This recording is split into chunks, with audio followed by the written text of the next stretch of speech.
Kembali lagi di channelnya Koicon. Nah, hari ini Koicon lagi ada di Pasar Burung Pramuka, Jakarta. Ini seumur hidup Koicon main burung nih. Saya main burung baru kali ini nih saya pergi ke Pasar Pramuka.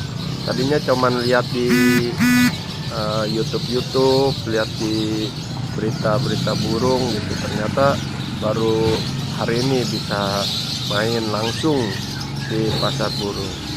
Jadi belum bisa meliput yang satu-satu gitu ya, karena Koicon juga baru pertama kali kesini, belum begitu banyak kenalan tukang burung. Jadi ya sudah, nikmati saja ya videonya.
Bukan itu.